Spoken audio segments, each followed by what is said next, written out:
লোকটি তো নষ্ট টিভিতে হাত দেয় আর হাত দিতে তো জিন মামা জেগে যায়। তখনই তো জিন বলে ওঠে, আরে এত সকালে আমাকে কে ডেকে তুললো, তাড়াতাড়ি আমার সামনে আসো। আর লোকটা তো টিভির সামনে এসে দেখে, আরে জিন ভাই কথা বলতেছে। আরে জিন তুমি এটার ভেতরে কি করো? আরে জিন তাড়াতাড়ি করে এখন আমাকে এটার ভেতর থেকে বের করো। এরপর তো জিনটাকে টিভি ভেঙে বের করে নিয়ে আসে। আমি তো মুক্ত হয়ে গেছি, তোমাকে তো আমি মুক্ত করে দিলাম, এখন আমাকে পুরস্কার দাও। ঠিক আছে চল আমার সাথে। এই যে নে, তোকে আমি 3টা জিনিস উপহার দিলাম। আরে এগুলো তো বীজ, এগুলো দিয়ে আমি কি করব? আরে বোকা, এগুলো হলো জাদুই বীজ, এগুলো রোপণ করার সাথে সাথেই তো ফসল বের হয়ে আসবে। আর শোনো, ফসল হলে কিন্তু নিচের গুলো তুমি নিবা আর উপরের গুলো কিন্তু আমি নেব।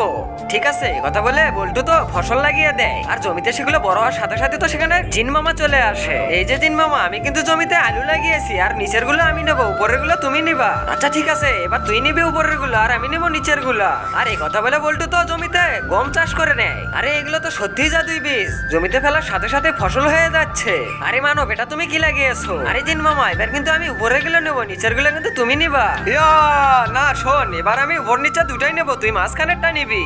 তার আগে বন্ধুরা, মাকে তো আমরা সবাই ভালোবাসি, আজকে দেখবো সেই মাকে ভালোবাসে কে কে ভিডিওতে লাইক দিয়ে চ্যানেলটি সাবস্ক্রাইব করে দেয়। আসলে আজকে আমি দেখতে চাই তুমি তোমার মাকে কতটা ভালোবাসো। আর কমেন্ট বক্সে অবশ্যই আই লাভ ইউ মা লিখে যাবে। এটা শুনে বল্টু বলে, আচ্ছা ঠিক আছে সমস্যা নেই, উপর আর নিচে তুমি দুইটাই নিও, আমি মাঝখানেরটাই নিবো। তারপর তো বল্টু বুদ্ধি করে জমিতে ভুট্টা লাগিয়ে দেয়। আরে শালা মানুষ, তুই তো অনেক চালাক রে। হ্যাঁ, তুই যদি 3 হয়ে থাকিস, আমি হলাম রবিন, তোর থেকে আমি কম চালাক না।